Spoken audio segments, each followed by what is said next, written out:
If you are dealing with any mental health issues, please know that you are loved and please seek out support to help you out with your mental health. If you are dealing with any suicidal ideation, please call 988 and get the support that you need. All right. Welcome everybody back to the Emo Essence Podcast. Episode 2 is live today.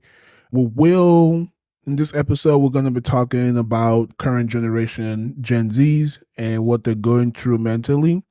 And further down the episode, we will be talking about the LGBTQ, what me and Lear think about the LGBTQ and the mental health issues that they're facing right now, and what we think needs to change for them to be accepted into society more and for them to be loved, right?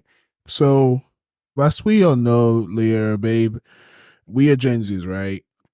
Mhm. We're part of that, kind of like the older side of Gen Z, me being around like that 27-year age. So I'm more like, I guess, classified as a hybrid. More kind of like in between the millennial Gen Z, because I'm more of the older generation Gen Zs. And you being like going to be 25, you being more of like towards that middle age, getting to that upper level Gen Zs where you like kind of already started adulthood already. Mhm. Adulthood didn't really start for you like during the pandemic, like most 18-year-olds, 17-year-olds right now are going through. So, when I come across articles, videos, saying that this has to be some of the softest generation there is, right? Out of all the generations that have come before us, the millennials, the baby boomers, the Gen X, we are classified as the softest. But at the same time, we are also classified as one of the smartest generations out there, growing up in the technological age, right? Growing up during the age of social media, we have utilized that technology to the best effect, right? We are introducing brand new things. AI is evolving daily and day out. We have TikTok, which is like number one social media app right now. So that being said, right, with all those things that is going on right now with the pandemic, technically, even though no one really like wears mask anymore compared to like 2 years ago, but we're technically still in the pandemic, right? With everything that's going on, with social media that is going on, where do you think us as Gen Zs, like, babe, where do you think us as Gen Zs are in terms of mental health? So I'd say for Gen Z, it's definitely more prevalence with mental health issues.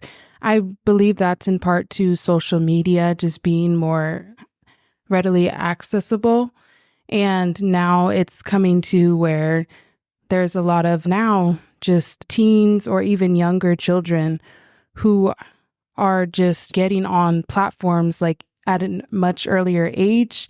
And I don't necessarily agree that they should be on these platforms, but that is really causing problems because there's a lot of comparisons going on when it comes to social media, and people such as young adults are very affected by that, teens and even kids now, due to that.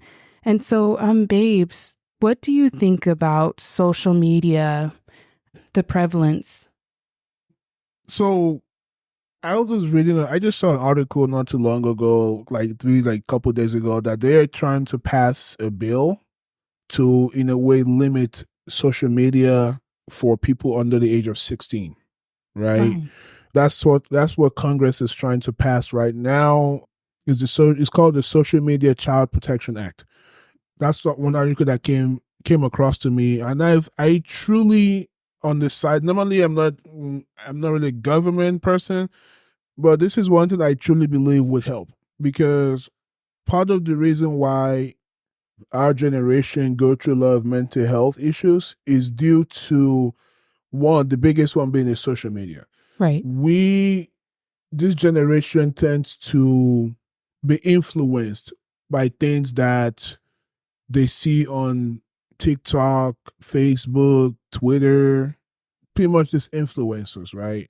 I'm not saying influencers have their benefits, especially from a business perspective, but when you have influencers trying to do all this weight loss stuff, and they think anybody can achieve it. And you see all these kids, these young kids trying to do the same thing, and they realize they can't do it.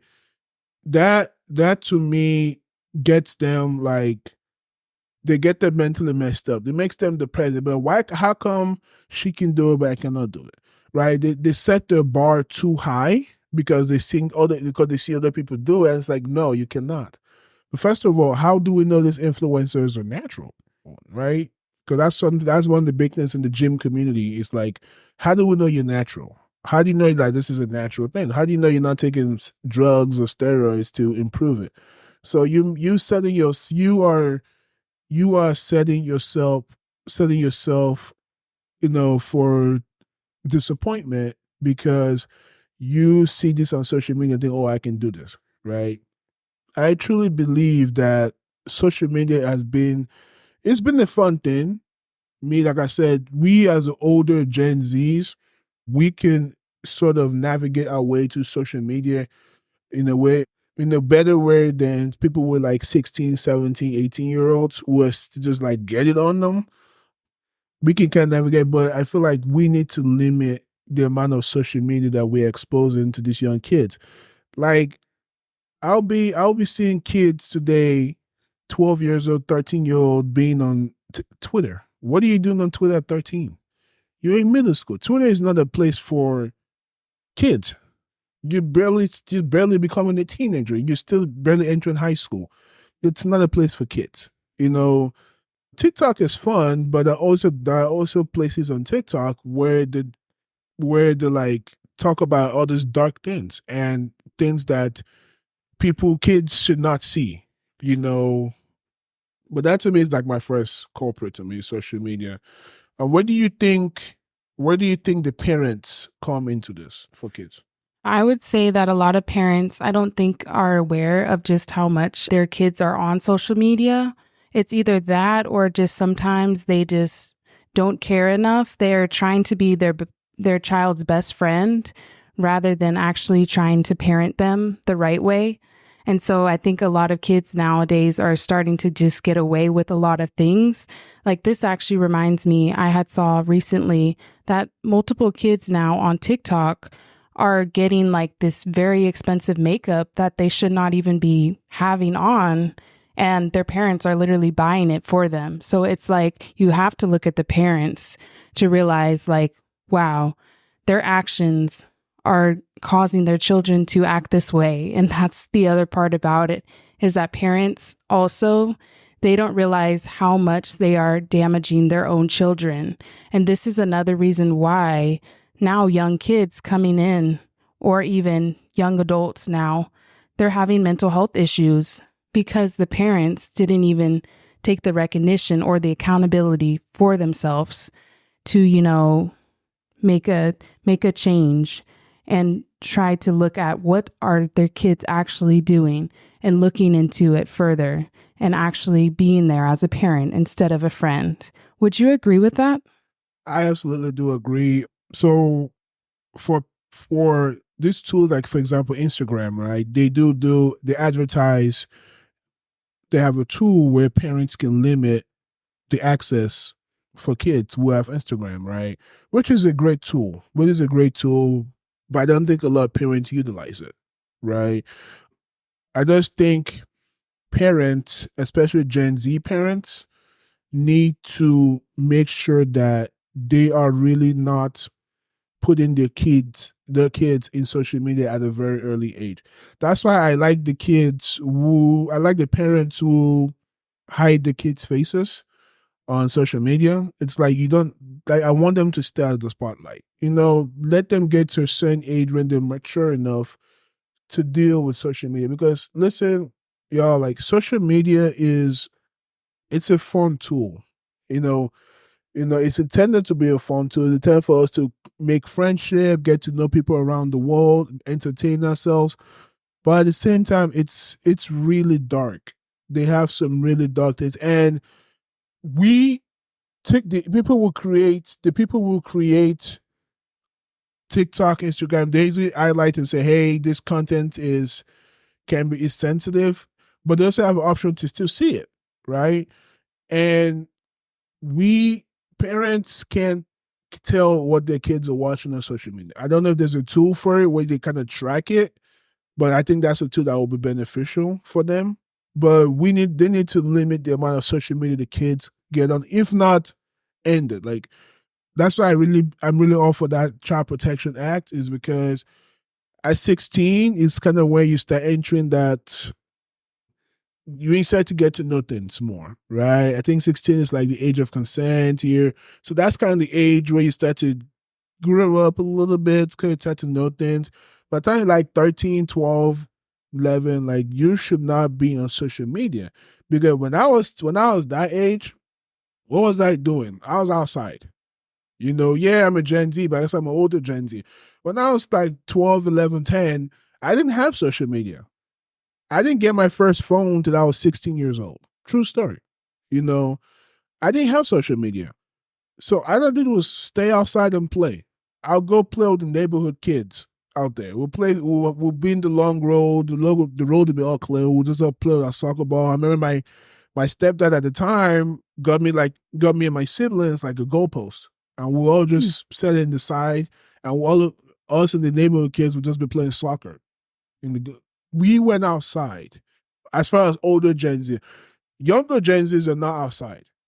Every time you're playing video games, you're always on a Fortnite or Call of Duty, or you're watching like you said, there's just makeups, things, watching influencers. Like, no, they need to get outside. Like the parents needs to do a better job of providing that stability for them, to where, hey, I'm not your friend, I'm your parent. I need you off social media. Go outside, make some friends. A lot of young men these days don't even know how to make friends. They don't know how to, and that it's sad because they're too stuck on video games. They don't know how to make friends anymore. And I just really feel like, you know, the parents needs to do a really better job of making sure that they are providing that stability to their child. They are making sure that their child, they're not getting there in a very young age. And they need to, just like movies tell you, hey, this is a mature age, you cannot watch it. So the Instagram people need to advertise and say, hey, if you're under the age of this, do not, and I repeat, do not sign your kids up. They cannot sign up, right? And parents need to be like, yes, they really need to be on it for their child's safety, because that is how suicide, no, because cyberbullying is on the rise. It's sad to say, but it's been rising year after year. And kids are, a lot of people make joke and say, hey, just log off the computer. It's not that easy. Yeah, you can log off. It's not that easy because it deals with you on the mental psyche. It messes with your mental psyche to the point where a lot of kids are, I read it, like suicides among kids and young adults are on the rise, right? America, to me, is going through a mental health epidemic, especially for the young adults. And this is where we as parents, I'm not parents, but this is where parents needs to come in and say, okay, get off the phone. No Instagram for you. I don't want to see you. Like, they need to stop being the buddies with the kids and start being the parents. Because when they start to do that, the kids will have some form of a stability in their life. So that being that, right, where do you stand on that as far as like parenting and like kids, and where do you think the right age for kids to be on social media should be at? Honestly, I really agree with everything you said. When it comes to the age, I would say probably around 16, because that is like the age of consent. And that is when a child, now becoming a teen, is more aware of things going on around them, and they're able to make decisions for themselves a little more, and they're starting to get more responsibility. So I think that would be a great age to introduce them to social media, because then they're more likely to be more just responsible about it and come to their parents if they see anything on social media that they don't like, or they may have a concern about, that they'll be more likely to go to their parents. So I'd say yes, 16 is a good age for that. Now, I would say, oh, I just So as far as the young adults go, kids, adults like 18, 19, 20, I truly believe that we need to create some kind of tools to where we can limit ourselves on social media, right? Like set like a schedule for yourself as far as like social media goes. Tell yourself, okay, this is the time I'm allowed to be on social media. This is the time I'm not. This is the time I'm going to stay off social media, and also give yourself social media breaks. Just like we have mental health breaks for our brain to calm down and all that stuff. We need to give ourselves social media breaks. Just give yourself one day to stay out of social media. Log off, just stay out of it, just for one day. You see the help it does for you. Just one day, just stay out of it. You know, it helps a lot because you can get to just decompress from it, and you just get to just see the world around you. That helps a lot. Go on a nature walk. Walk your neighborhood with your partner, with your dog, with your friends. You know, go biking, go to the park, play basketball, go to the gym, work out. But just stay off social media for a day. I promise you, it might seem hard in this society, but it's possible. It's very possible. We need to give ourselves breaks from social media to just decompress decompress from it. This, I'm not saying stay off the internet. I don't think realistically we can stay off the internet because a lot of work these days are on the internet, right? We work with internet like pretty much 99% of the time, but you can't stay off social media, right? Just go off it. Just log off your account for one day. Just say, you know what? Just gonna take a break for it for a day. If you do that, you see the purpose of it. Like your brain will just like have that calming effect, like it just calm down, you know. But that's my really 2 cents on it. Where do you stand with that, babe? I definitely agree. That sometimes we think like, oh yes, like we love to be on social media and it's so fun and it's just kind of can give you like a dopamine, but at the same time it's like too much of one thing cannot always be great. So we do need to take some rest apart from social media.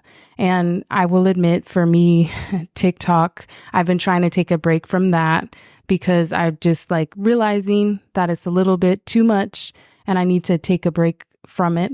So there's no harm in doing that. Honestly, you need to protect your mental well-being. And so whatever you need to do, if that means you have to take away some time from social media, you should definitely do that. And also, I believe as a part of your mental well-being, you should definitely give yourself grace at the same time because there's only so much that you can do in one day. And so sometimes you may feel like there's so many things you have to do at once. Yes, I really do. I believe with you. Like I said, you know, for social media for young kids, like I said, it has its positives. We also have its negatives, right? Like it promotes that unrealistic expectations for young kids to think that this is easy. This is how relationships should be. Because you see all these couples on Instagram having this lovey-dovey. Yo, kids, if you're listening, I promise you, it's not. It's not lovey-dovey out there. It's far from it. If anything, a lot of these videos you're seeing, they're staged. Let's just keep it as it is. They're staged, right? The real ones, the real relationships are the ones people don't post about it. I mean, yeah, you post photos, yeah, who doesn't? But I promise you, those videos y'all see on Instagram, couples be loving. Sometimes, sometimes not all the time, but sometimes these couples are just doing it for content. They might not even be truly happy with their relationship.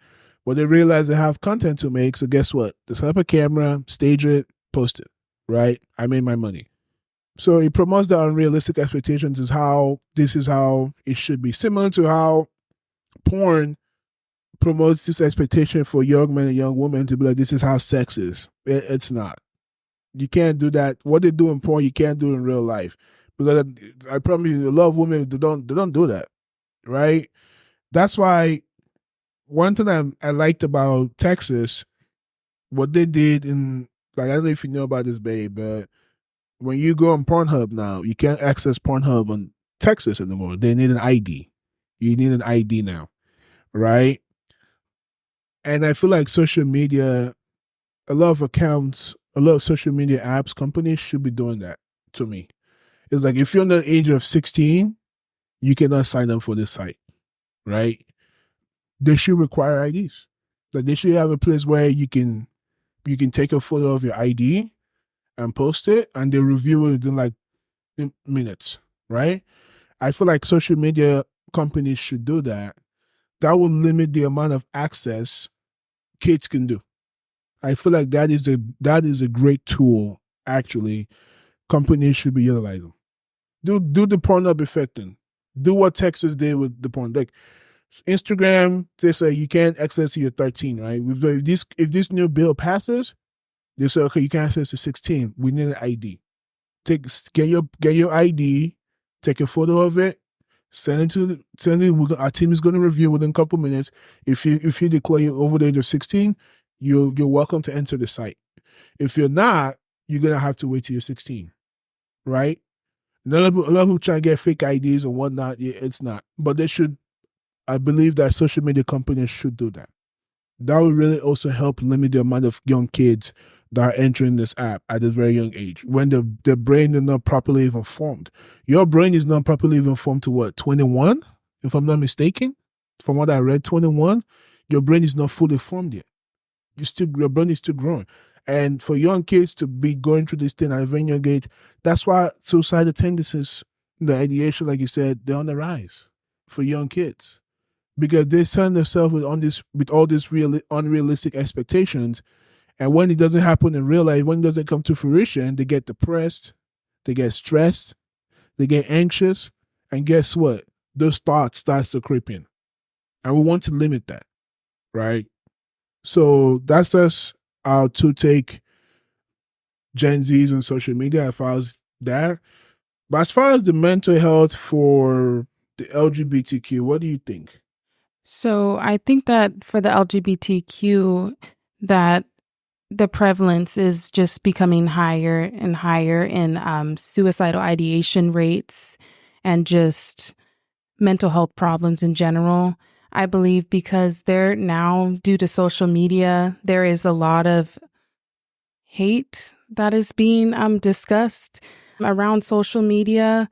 And there's just a lot of information that can be very harmful if, the LGBT community sees or they're constantly getting comments like death threats, especially we'll say like maybe some influencers as well who are a part of the LGBT community. They are faced with death threats and different problem. Oh my gosh, I can't even fizzles out. Yeah, you When could. I'm trying to think. So when it comes to mental health with the LGBTQ, it's higher.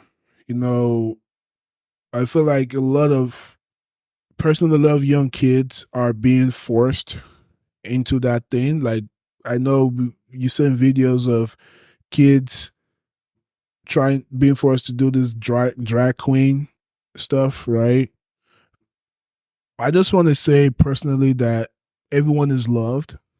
Like, we, whether you're gay, lesbian, bi, queer, trans, everyone is loved, right? At the end of the day, we still bleed the same blood. We still have the same heart. You're not bleeding yellow blood if you're gay or bleeding blue blood. You're still the same red blood. We're all still human beings. And it sucks that a lot of people who are coming out still facing this in even today in 2024.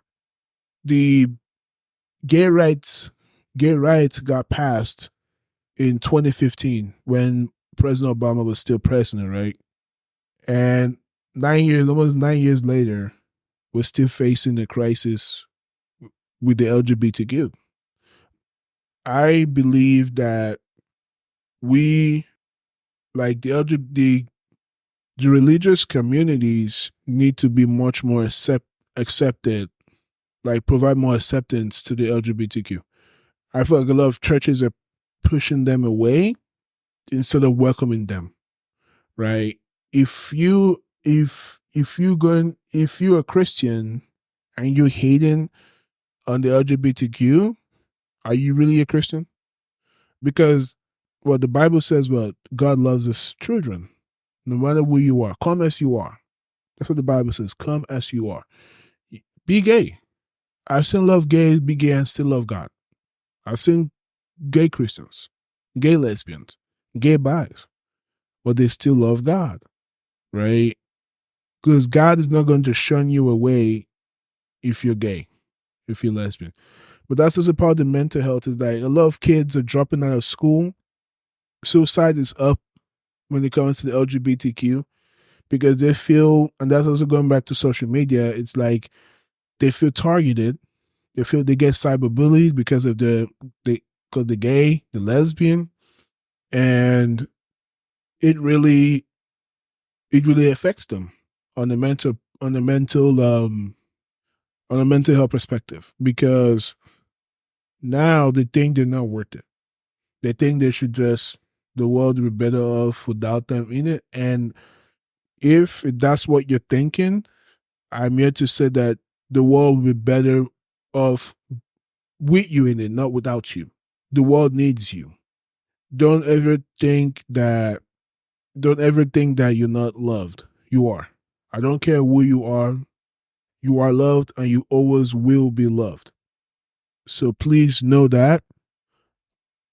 For me, as far as mental health goes, as far as LGBT, what I personally say is continue to live, be where you are, and continue to not let other people affect the way you are. Because one thing for me of how I get through my day, of how I don't let people get through me, I always ask myself these questions. I'll be like, one, the clothes I'm wearing, did you buy it for me?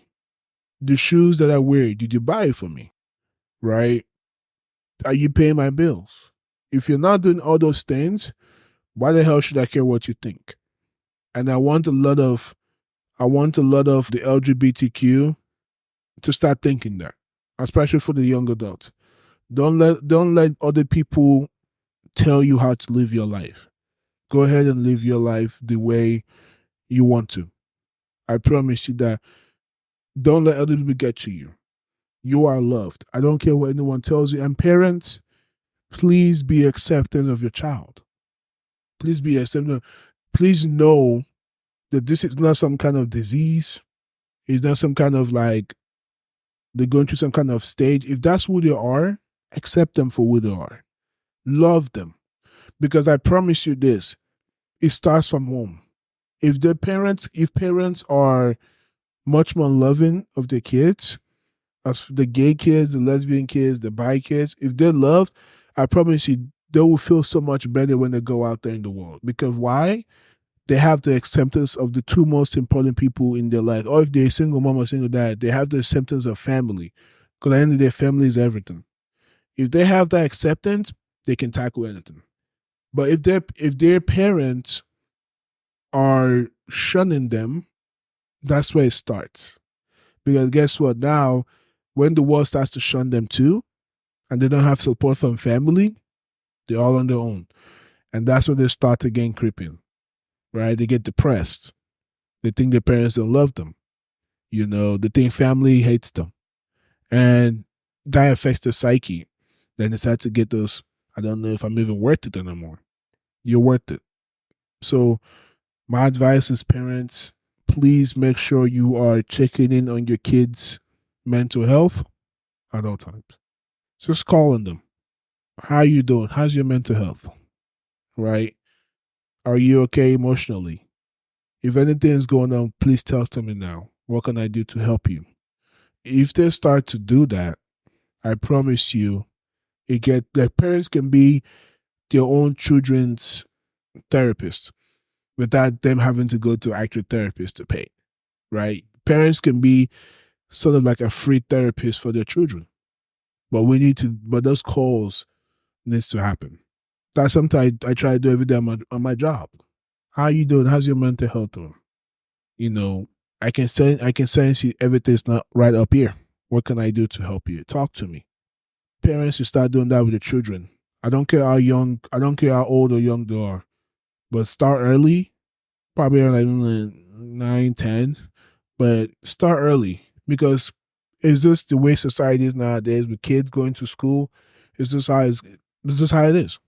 But if you start checking on them mentally, whether they're gay, lesbian, normal, straight, but if you just check on them mentally, it will go a long way. Because when they have this, especially for the LGBTQ, if they have the support of family, doesn't matter what other people think about them. But that's just my little 2 cents on it. What do you think? Anything? Any thoughts? So, with the LGBTQ, just like everything you mentioned, I really feel like it is important for acceptance to come from the family because in order for people, I think I'm just really tired. I just feel like, ugh. So I just everything going on in the world. With this one again, me and Leah just want to let you know that you are loved, you are cared for. This is the one podcast you can listen to every weekly, and we will give you tips, tricks, and how you can manage your mental health and how we manage our mental health too. Because I think that we're all human beings and we go through things just as you guys go through. But we will give you guys, me and Leah will give you guys tips on how you guys can navigate it. So come with us every week. Continue to listen to the podcast. We keep it real, we keep it fresh, we keep it unfiltered. What you see, what you see or hear is what you're gonna get. We try to keep it as unedited as possible. I know some of you might hear in this clip Leah saying she's tired, she's exhausted, and that's how it is. That's how it is. But that to me is the best form of podcasting, is that we keep it unedited, we keep it unfiltered as best as we can to show you guys the real emotions that we go through, right? Nothing is perfect. So, and that's how we want you guys to feel like, hey, nothing is perfect, but I'm going to keep going. I'm going to keep living my life, and I'm going to find ways I can make myself happy in the world, So me and Leah want to thank you guys so much for listening to our second episode of the Emo Essence podcast. You can find this podcast on Apple Podcast, Spotify Podcast, iHeartRadio, or wherever it is you listen to your podcast. You can find it over there. You can also find us on Instagram. Just type in Emo Essence on Instagram. We are on Instagram. And also on TikTok too. You can also find us on where.emo-essence. You can also find us on TikTok too. Just type in the word where.emo-essence. You can also find us there too. I just want to thank you guys so much for listening to us on episode 2. Please rate us. Please like us. And very soon we will be doing it in video form too, so you guys can see our faces more. I just want to thank you guys so much for listening to us. You're loved. You guys have a good night, and we love you. Thank you.